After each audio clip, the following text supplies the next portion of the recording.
Bueno, pues hemos llegado al último trabajo del segundo congreso de investigación de riesgos salvares con Jesús Martínez Martínez, que nos habla de su trabajo titulado Análisis de las medidas asociadas a la COVID-19 en función del Big Data, autorizado por Pedro Peinado.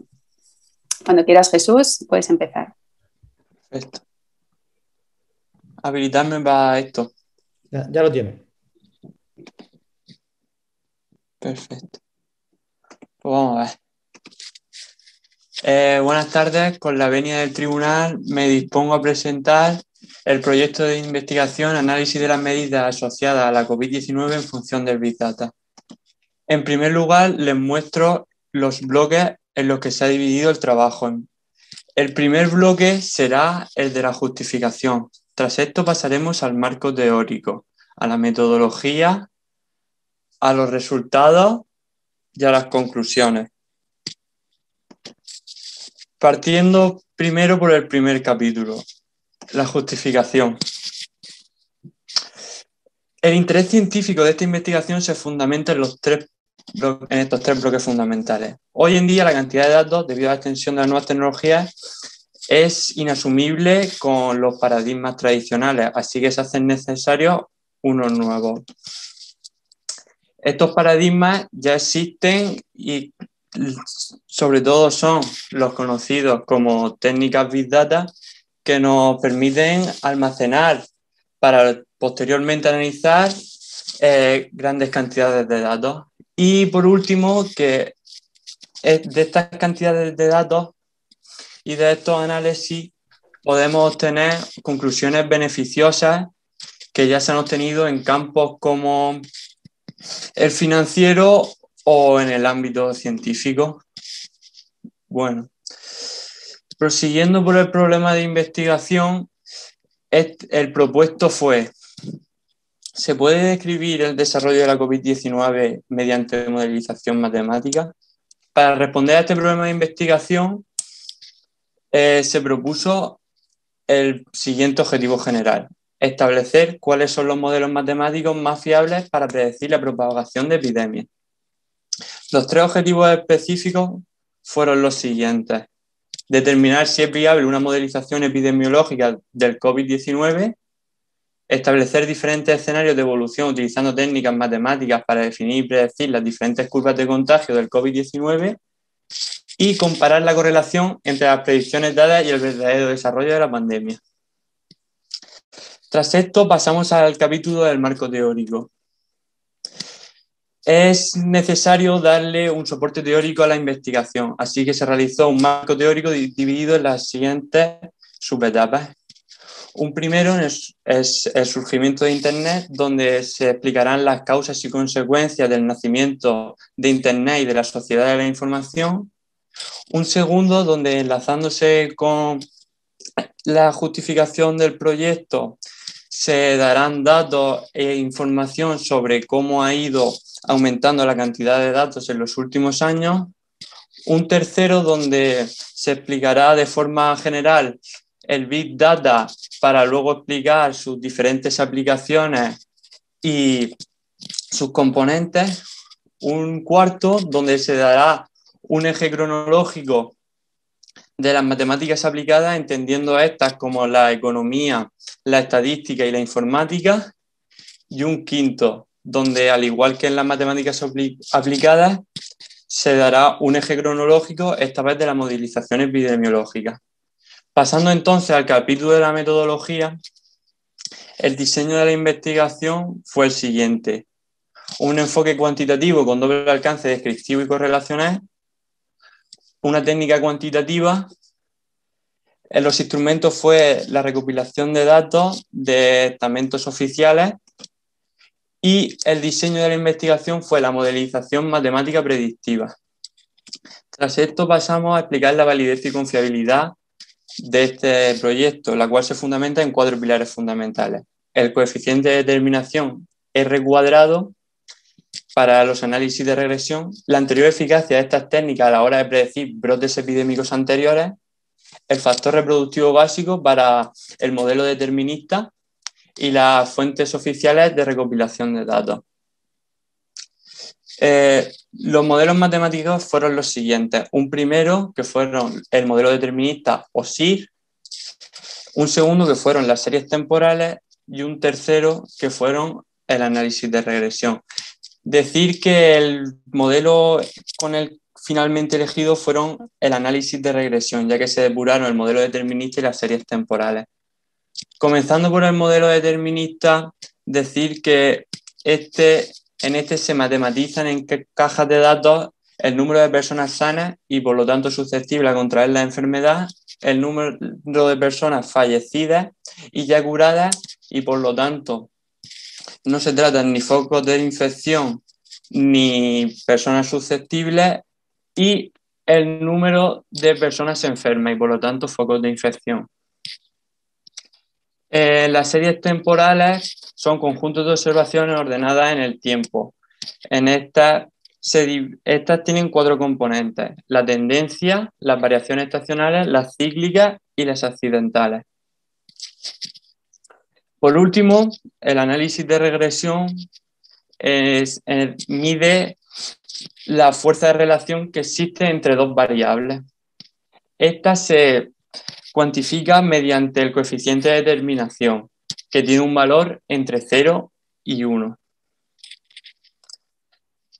Pasando entonces a la fase de la experimentación, habrá una primera donde cada modelización se prueba, es decir, se prueba el modelo determinista, las series temporales y el análisis de regresión, y se acaban depurando las 2 primeras para decantarse por el análisis de regresión.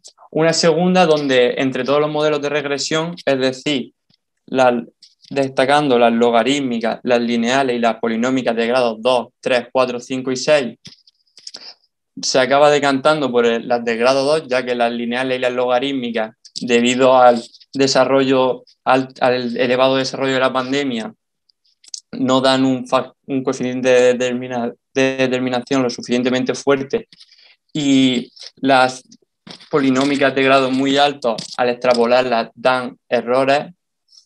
Se acabó determinando por la segunda, como se ha dicho. La modelización, tras esto se dio una modelización a priori, es decir, se cogía un suceso y se delimitaba un periodo. Tras hacer el análisis de regresión, se extrapolaba 30 días. Después se cogían los datos ya obtenidos más los datos de 30 días después, y junto con la tendencia extrapolada a 30 días y la resultante de los 30 días sin extrapolar, se comparaban las de ambas para cuantificar si un suceso era positivo o negativo en el advenimiento de la curva de contagio. Tras esto pasamos al apartado de resultados. En primer lugar, nombrar que el análisis que se realizaron, los resultados se dividen en 2 bloques: el análisis por comunidades y el análisis de España. También que se realizaron 2 modelizaciones, es decir, una que estudiaba el periodo comprendido entre el inicio de la pandemia y el suceso a estudiar, y otra el periodo comprendido entre un mes antes del periodo a estudiar y el periodo a estudiar. Tras esto se muestran una breve croquización de todos los modelos que se hizo. Para el análisis de España se realizaron 2 modelizaciones, una a priori y otra a posteriori, con 5 sucesos a estudiar y 2 modelos, una desde el inicio de la pandemia y otra desde un mes antes del modelo a estudiar a un mes al suceso a estudiar. Y el análisis por comunidades son 2 modelizaciones, una a priori y otra a posteriori, los 5 sucesos a estudiar, pero además se dividen en 19 territorios estudiados, es decir, las 17 comunidades más 2 comunidades autónomas. Esto da un total de 400 modelizaciones. Se muestra un eje cronológico de los 5 sucesos estudiados.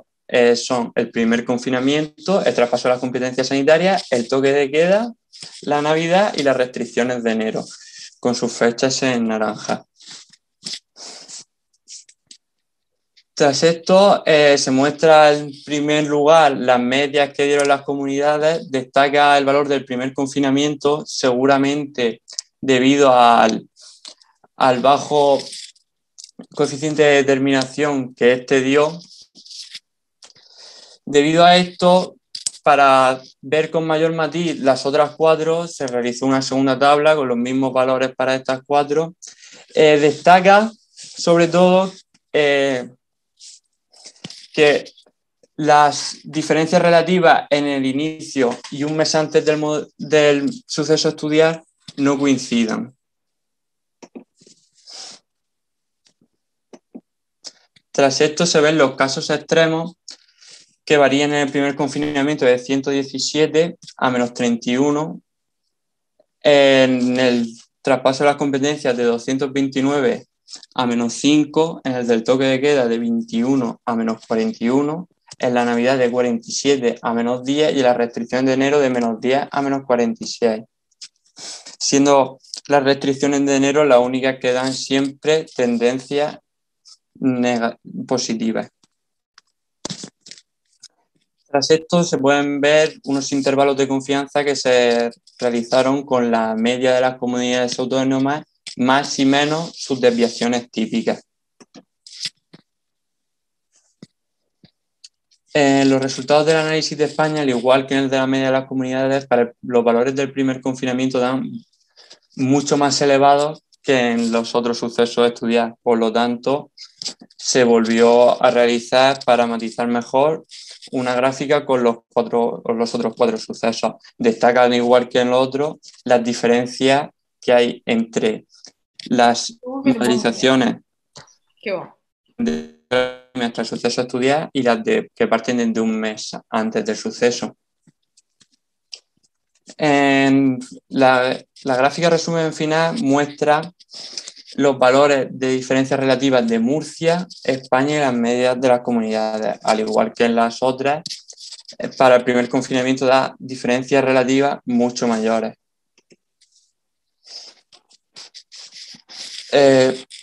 Por esto, al igual que en las otras, se suprimió el primer confinamiento para observar con mayores matices los otros 4. Pasando al apartado de conclusiones, en la conclusión general se acabó determinando que la modelización por regresión polinómica de grado 2, que parte de un mes antes del suceso a estudiar, es cuantitativamente mejor, por lo que hemos nombrado antes. Es decir, que las del inicio y las del mes antes dan valores muy dispares. Y debido a un estudio de los R cuadrados, se acabó determinando que era más cuantitativamente mejor la del suceso a estudiar. En las conclusiones específicas,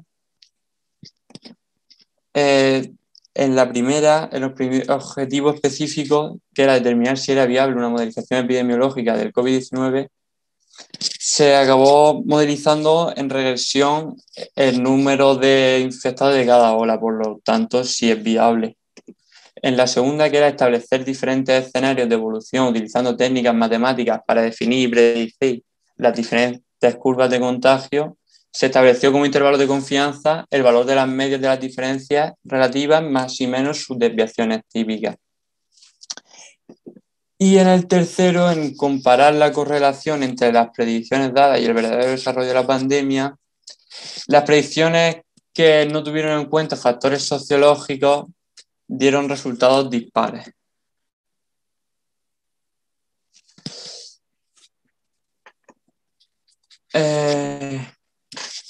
Tras esto pasamos a un breve resumen de la situación más las conclusiones esquematizado por cada suceso. En el primer confinamiento, donde se da un cambio restrictivo decretándose el cierre de actividad no esencial y el cierre de fronteras, de una poca efectividad a corto plazo, seguramente provocado por la falta de medios sanitarios. Y Murcia es de las pocas comunidades que muestra efectividad a corto plazo. En la segunda, en el del traspaso de las competencias, Es decir, que el cambio permisivo con la apertura de fronteras y una vuelta gradual a la actividad no esencial provoca un empeoramiento de la situación causado debidamente, seguramente por la situación más permisiva. En el tercero, en el toque de queda, el cambio restrictivo donde se regula el horario de llegada al domicilio para limitar el ocio nocturno, donde los horarios varían entre las 10 y las 12, muestra cierta efectividad a corto plazo, a diferencia que en el primer confinamiento. Más que en el horario en sí, la diferencia puede subyugar en la limitación del ocio nocturno. Es decir, que al limitarse las reuniones se pueden limitar en mejor cuantía.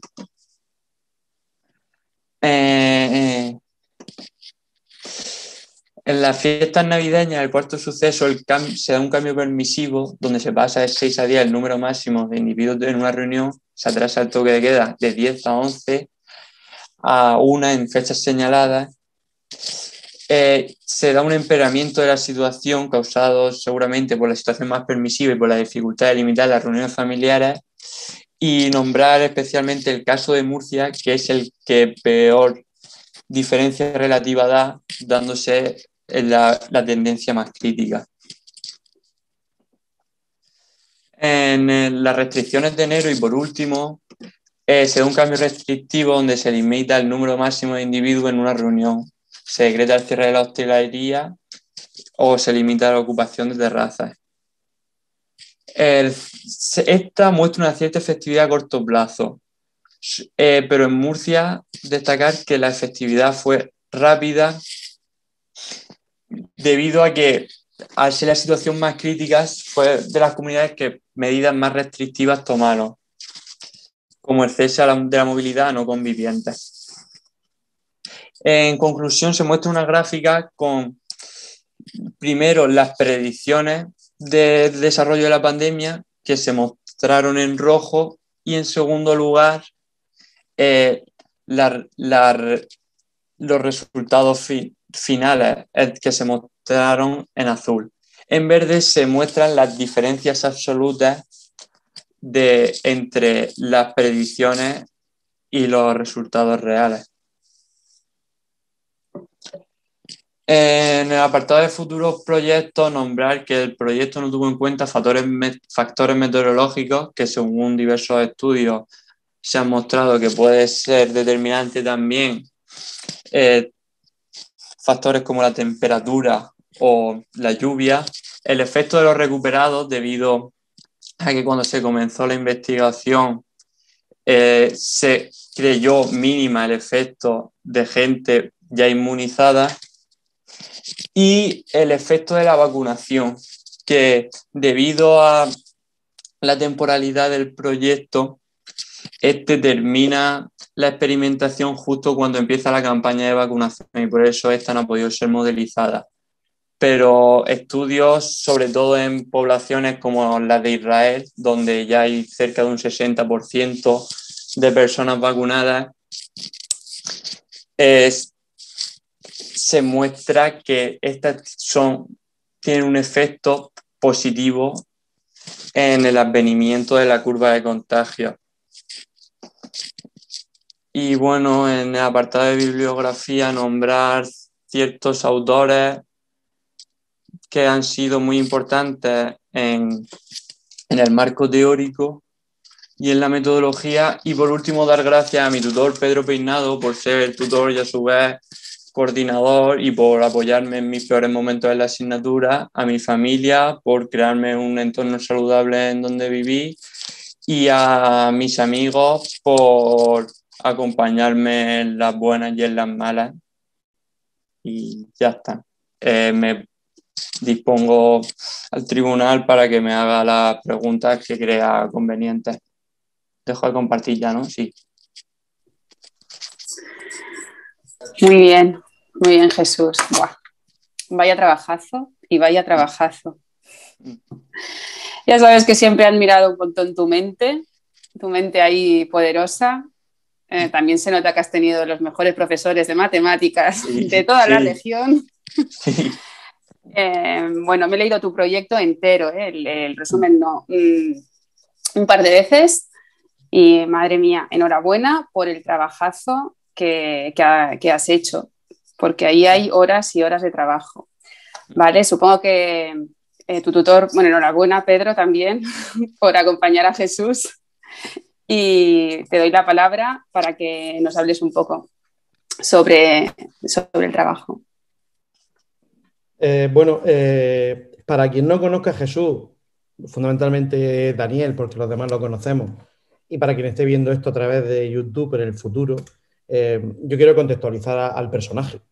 Jesús es una de las mentes más brillantes que yo he tenido en un aula en los últimos 30 años.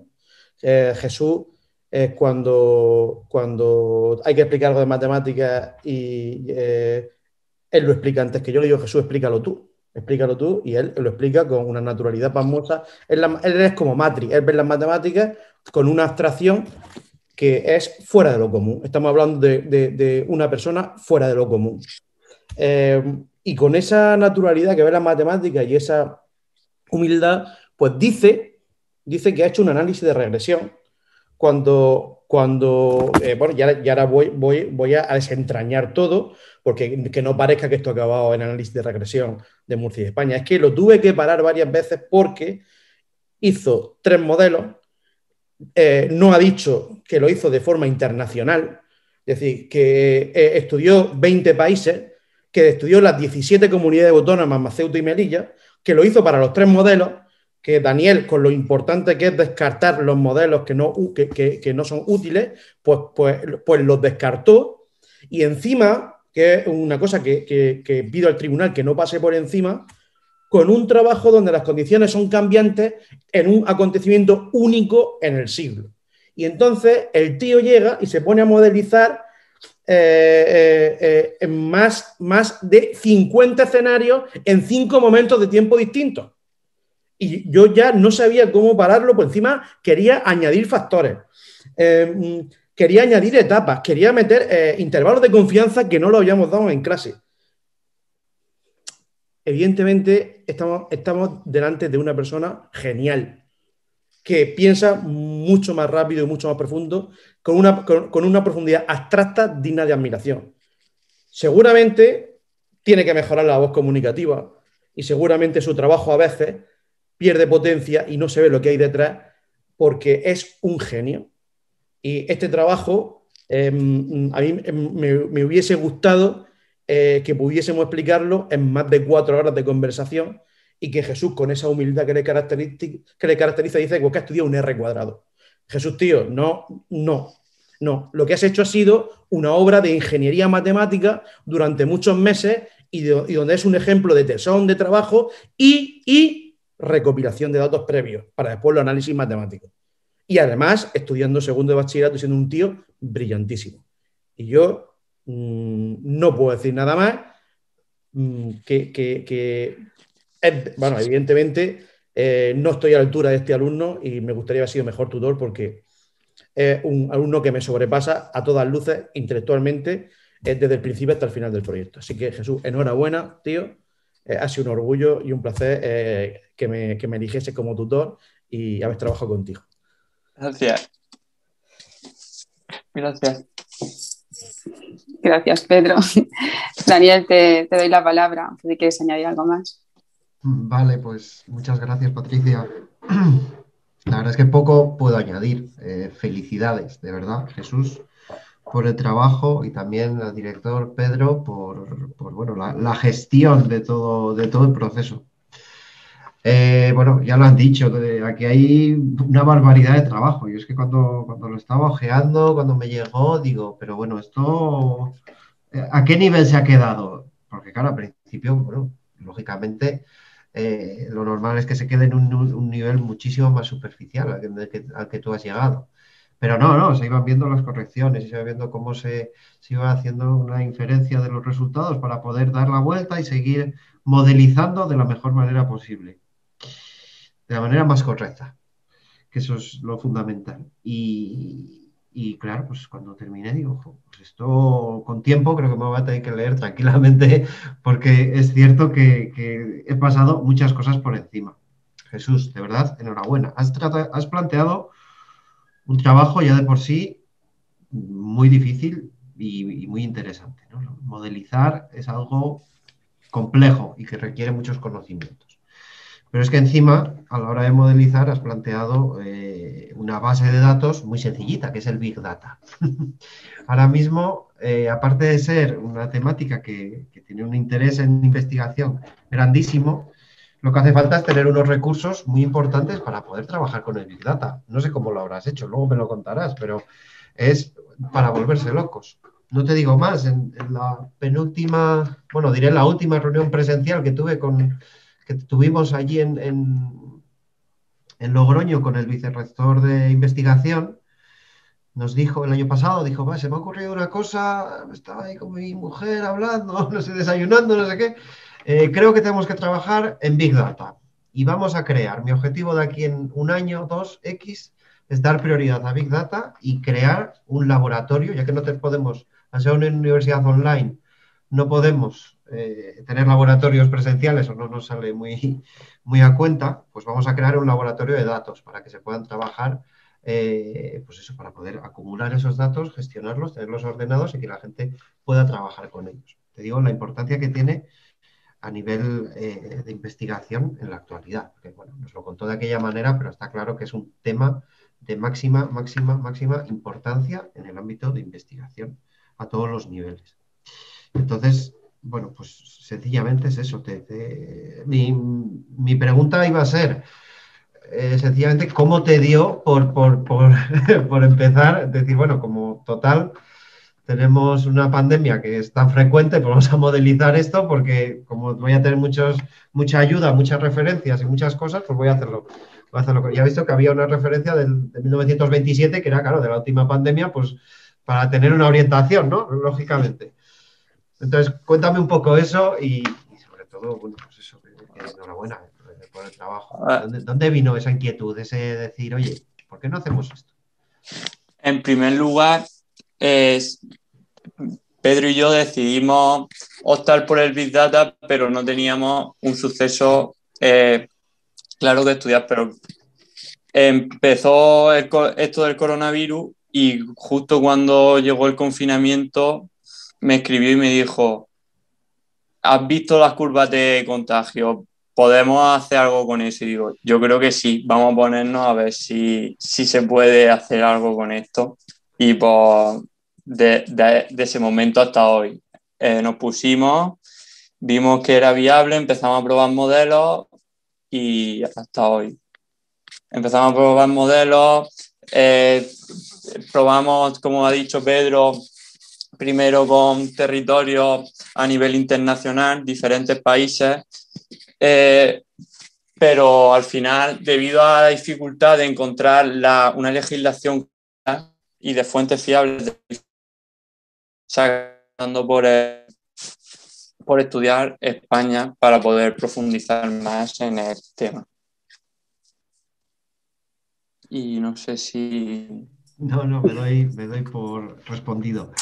Jesús, de nuevo enhorabuena y te animo pues, a que sigas en esta línea de trabajo con esta temática. Ahora la suerte que vais a tener es que cada vez se generan más datos y hemos estado en un boom científico que os va a dar muchísima información y os va a poder, bueno, seguir diseñando y modelizando, bueno, pues modos de interpretar en qué consiste una pandemia. Y creo que eso es, bueno, valiosísimo.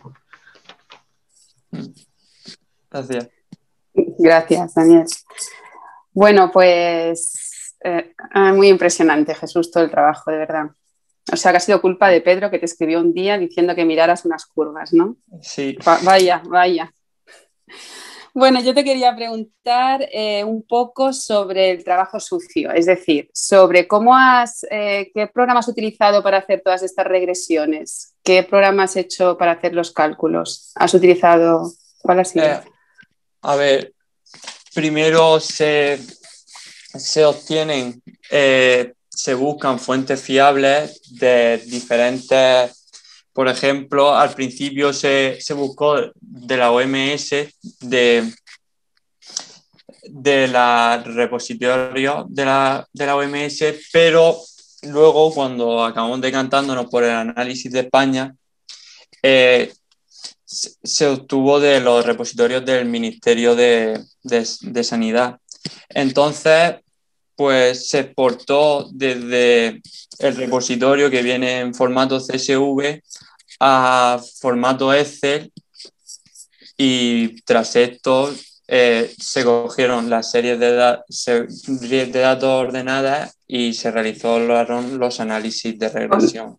O sea, lo has hecho con Excel, has utilizado todo el trabajo estadístico con Excel. No sé si te habrías planteado, me pregunto yo, si te habrías planteado utilizar un programa de estadística más específico, que hay un montón, como el SPSS o el R, y no sé si a lo mejor con eso te pregunto a ver si lo que me dices, porque realmente no lo sé. Si con esos otros programas habrías obtenido a lo mejor otra modelización que no fuera cuadrática de grado 2, o a lo mejor, porque no has hablado de la modelización exponencial. No sé si una exponencial también habría sido una buena modelización. Te pregunto un poco por esas dos cosas, sobre si con otro tipo de programas crees que hubieras obtenido otra cosa, como por ejemplo una modelización de tipo exponencial. Sí, se probó, es verdad, se probó la gráfica, el análisis exponencial, pero el problema con estos análisis fue que, al igual que en las polinómicas de grados muy altos, al extrapolarlas daban valores que no correspondían con la realidad. Y respecto a lo de probar diferentes programas, sobre todo en el apartado de marco teórico, se hizo un estudio sobre qué programas podían ser también interesantes. También se probaron principalmente tomar bases de datos, pero finalmente, por el hecho de la facilidad de manipulación de Excel, se acabó determinando Excel como el programa más viable para estos modelos. Muy bien, fenomenal. Bueno, Joaquín, te doy la palabra para que preguntes algo a Jesús. Tenía 2 o 3 preguntas preparadas. Yo creo que Patricia me ha leído el pensamiento. Yo que me gusta bucear mucho en este tipo de trabajos, sé la complejidad y la cantidad de tiempo que lleva modelizar datos. Modelizar datos y hacer un análisis. Además, cuando has tenido la oportunidad de hacer un análisis y después ver si ese modelo a posteriori ha sido bueno, y he visto en las gráficas que según tus cálculos sí eran buenos, porque las diferencias absolutas al final eran muy pequeñas. Vamos a hacer un poco de adivino. ¿Te planteaste en algún momento hacer una predicción a varios meses vista y contarnos qué podría pasar con el coronavirus, ya que te has puesto a predecir?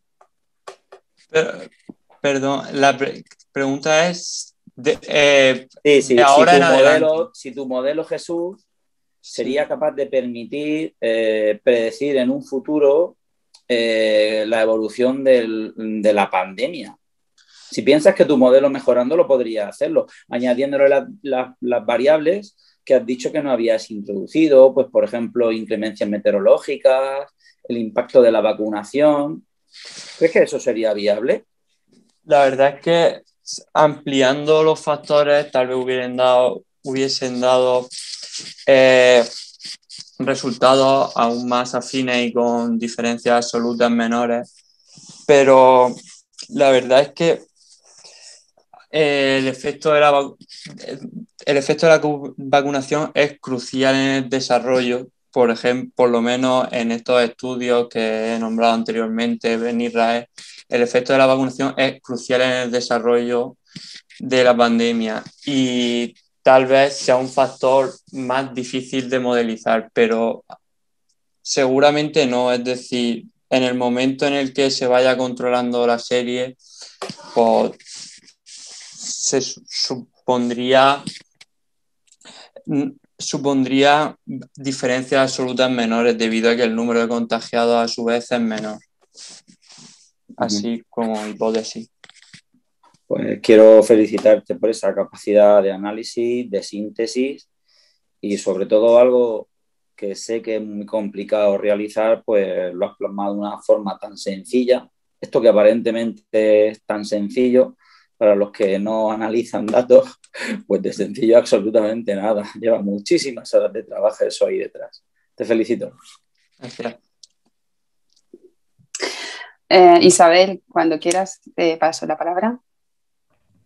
Muy bien. Jesús, enhorabuena, felicidades. Gracias. Has hecho un trabajo, vamos, extraordinario, no de un alumno de segundo bachillerato, ¿eh? Yo creo que está muy, muy por encima de un alumno de segundo bachillerato. De verdad, enhorabuena, enhorabuena, ¿eh? Es fenomenal, estupendo. Mi pregunta es, si pudieses, ahora no, porque ahora es segundo bachillerato lo que tienes que acabar, pero imagínate que te dicen, te dan la posibilidad, ahora en un futuro, de continuar con esta línea. ¿Te gustaría continuar con esa línea de trabajo? La verdad es una pregunta que me he hecho ya más allá de esto, en plan, para mi vida profesional o académica, es seguir con esta línea de investigación. Creo que es interesante la modelización, ya no solo por el hecho, porque aunque la COVID haya saltado este campo, haya crecido la popularidad de este campo, creo que tal vez sea necesario la modelización para otras diferentes enfermedades, además de que la COVID sigue siendo un problema vigente que no sabemos cuándo va a frenar. Se pueden seguir dando brotes o nuevas cepas del virus que sean más difíciles de frenar. Son diferentes variables o factores que hace falta estudiar, y creo que es una línea de trabajo, y sobre todo, como he dicho, en futuros proyectos, es una línea de trabajo interesante para seguir investigando. Muy bien, Jesús. Felicidades. Gracias. Muchas gracias. Jesús, ¿quieres añadir algo más? No, verdaderamente no. Darle la enhorabuena a Pedro, que ha sobrevivido a 2 meses teniéndome como tutorizado, que no es poco. Sí. Muy bien. Y pues eso. Genial. Pues muchas gracias, Jesús. A ti. Bueno, Jesús, te quiero, tío. Qué grande eres, macho.